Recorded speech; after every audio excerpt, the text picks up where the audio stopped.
kali ini aku bakal cerita ke kalian tentang pengalaman aku mendaftar beasiswa PMDSU atau beasiswa yang langsung S2, S3 hanya 4 tahun aja. Buat kalian yang penasaran, langsung aja yuk kita simak videonya. Teman-teman, jangan lupa dukung aku ya dengan cara subscribe channel ini. Beasiswa PMDSU ini adalah beasiswa program magister menuju doktor untuk sarjana unggul. Beasiswa ini pertama diawali pada tahun 2013. Pada tahun 2013, terus kemudian pada tahun 2015 dan pada tahun 2017. Itu adalah batch 1, batch 2 dan batch 3. Nah, berarti itu kan 2 tahun sekali tuh. Dan mereka atau promotor ini menerima 2-3 mahasiswa. Akan tetapi pada batch 4, yaitu pada tahun 2018, pada saat aku mendaftar, itu mengalami perubahan kebijakan, di mana setiap promotor itu hanya menerima 1 mahasiswa aja. 1 promotor, 1 mahasiswa. Sudah tidak lagi menerima 2 atau 3 mahasiswa. Nah, promotor ini sebenarnya siapa? Jadi teman-teman, promotor adalah nanti dosen yang bakal mempromot kalian atau mempromosikan kalian dan membimbing kalian dari S2 hingga S3, dari magister hingga menjadi doktor. Perlu kalian ketahui juga, promotor ini juga diseleksi teman-teman. Jadi bukan hanya kita, awardee PMDSU-nya, tapi promotor juga dilakukan penseleksian oleh Dikti. Dikti akan menseleksi para dosen untuk dijadikan sebagai promotor. Dikti mempunyai standar tersendiri untuk dosen-dosen yang akan dijadikan atau terseleksi menjadi seorang promotor ya teman-teman. Nah, bagaimana sih sebenarnya cara atau tahap yang harus kita lakukan untuk menjadi salah seorang penerima beasiswa PMDSU ini? Nah, yang pertama yang harus kalian lakukan adalah kalian harus rajin-rajin ngecek di web sumber daya Dikti apakah sudah ada pengumuman terkait beasiswa PMDSU atau belum. Nah, beasiswa ini biasanya muncul di sekitar bulan Mei, Juni, Juli. Kalian harus benar-benar update tentang informasinya. Hal kedua yang perlu kalian perhatikan adalah list promotor yang sudah tertera tersebut. Otomatis promotor sudah membawa dan mengusung topik penelitian masing-masing. Nah, topik penelitian yang dibawa oleh promotor ini harus sesuai dengan kedisiplinan ilmu kalian dan harus sesuai dengan diri kalian. Maksudnya kalian juga suka menjalaninya. Soalnya kenapa? Kalian akan meneliti hal ini dari mulai S2 hingga kalian S3. Otomatis kalau kalian nggak suka, kalian akan terbebani. Dan itu akan benar-benar membuat kita tersiksa kalau misalnya kita nggak suka, dan akan juga menyulitkan promotor kita. Jadi harus perlu dicatat benar-benar ya teman-teman. Kalian harus suka dan kalian punya dasar keilmuan tentang topik yang dibawa oleh promotor tersebut. Setelah kalian menimbang, memilih dan memilah, ternyata kalian cocok tuh dengan promotor A misal.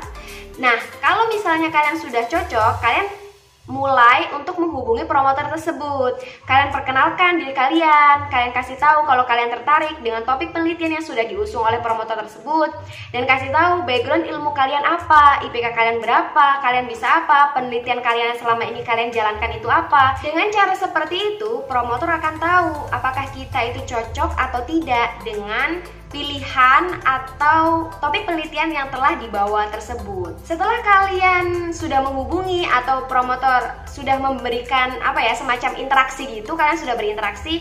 Nah, ketika nanti waktu tiba, ini tahap yang ketiga ya teman-teman, kalian harus melakukan pendaftaran secara paralel, yaitu di universitas yang akan kalian pilih dan di web Dikti. Nah, ini informasi aja buat teman-teman, tidak semua universitas itu tergabung dalam skema beasiswa PMDSU. Hanya ada universitas-universitas tertentu. Jadi kalau tidak salah untuk saat ini ada 15 atau 14 gitu universitas yang tergabung dalam beasiswa ini. Jadi kalian pastikan ketika kalian mau mendaftar itu, kalian akan mendaftar di universitas mana. Misalnya seperti aku mendaftar di Institut Pertanian Bogor. Berarti aku harus mendaftar di web Dikti dan di IPB secara paralel. Ini tuh terpisah ya teman-teman. Kalian daftar di IPB sendiri, kalian daftar di web Dikti sendiri.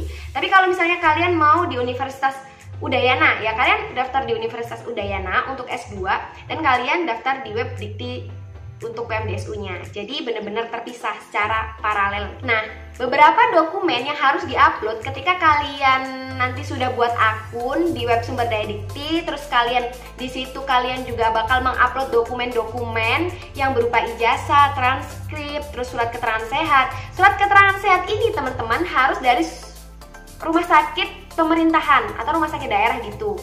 Terus habis itu juga bebas narkoba, terus kalian surat rekomendasi yang tadi, dan juga ijazah dan transkrip nilai kalau kalian sudah melakukan profesi.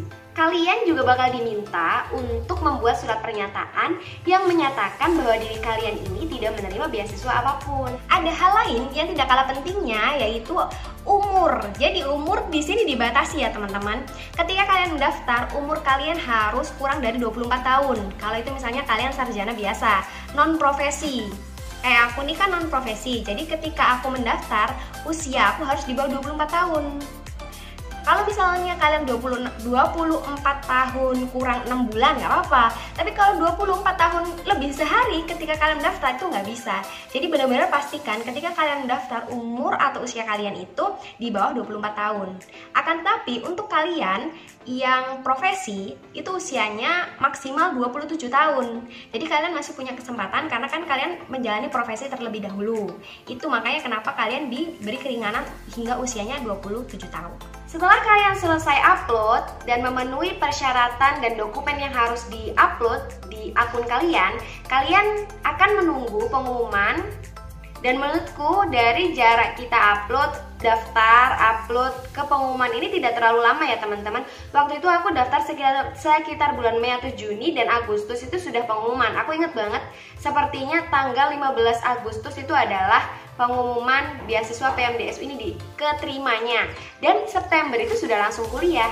Emang sebenarnya proses seleksi PMDSU ini sangat singkat, padat, dan cepat. Ketika kalian sudah submit, berarti kan kalian sudah terrecord datanya di Dikti. Dikti akan memberikan data siapa-siapa saja yang mendaftar di promotor A kepada promotor tersebut. Nah, di promotor ini nanti yang akan mengadakan secara seleksi tersendiri juga. Ada promotor yang mengadakan seleksi, ada yang juga tidak. Jadi tergantung promotornya bagaimana menseleksi mahasiswa bimbingannya. Kalau misalnya yang daftar banyak, promotor itu pasti punya seleksi tersendiri. Tapi kalau yang daftar satu ya mungkin langsung diterima. Pada saat itu promotor aku menseleksi dengan cara meminta CV, terus kemudian membuat ringkasan, proposal, juga meminta sertifikat IELTS ataupun TOEFL yang membuktikan kemampuan bahasa Inggris kita. Dan waktu itu diminta untuk menulis beberapa hal atau summary gitu terkait dengan topik penelitian yang sudah diusung oleh promotor. Nah, di situ nanti promotor akan memberikan nilai pada masing-masing hasil yang sudah kita sampaikan ke promotor tersebut atau hasil seleksinya. Nah, promotor akan mengirimkan ke Dikti. Nanti Dikti yang akan mengumumkan siapa-siapa yang diterima. Begitu teman-teman jalurnya. Nah, untuk saat ini aku sudah menjalani beasiswa PMDSU ini selama 2 tahun dan alhamdulillahnya aku sudah lulus S2. Sekarang lagi menjalani perkuliahan S3 semester 2. Selama ini sih aku menjalaninya dengan enjoy dan aku senang sih aku mendapat banyak nggak hanya beberapa, banyak banget hal baru yang diberikan oleh promotor aku, mulai dari sisi akademiknya itu sendiri dan juga dari sisi mengasah skill aku banyak banget belajar dari beliau tentang bagaimana aku menulis proposal, bagaimana aku berinteraksi dengan orang, berkenalan dengan relasi beliau, khususnya di lingkup penelitian hewan yang saat ini aku teliti ya teman-teman. Itu benar-benar memberikan semangat atau memberikan suatu excited tersendiri sih. Kalau ditanya apa aja sih sebenarnya keuntungan yang didapatkan ketika kamu menerima beasiswa PMDSU ini, yang pertama ya pasti kalian bisa dengan cepat meraih gelar S3. Kalian bisa mempercepat waktu. Terus habis itu kalian juga beasiswanya ini full banget. Terus kalian dapat uang penelitian. Jadi uang penelitiannya ini selama 3 tahun ya teman-teman, kalian dapat jatah tersendiri. Setiap tahunnya kalian mendapatkan uang penelitian dan setiap bulannya kalian mendapat uang bulanan. Pokoknya banyak banget deh keuntungannya dan kalian bisa mendalami ilmu yang kalian mau kembangkan tuh benar-benar dalam karena kalian benar-benar menguasainya, benar-benar kayak berjalan bersama itu selama 4 tahun dengan ilmu itu. Sekian dulu ya teman-teman cerita untuk beasiswa PMDSU-nya. Buat kalian yang tertarik ataupun pengen tanya-tanya, boleh banget komen di bawah.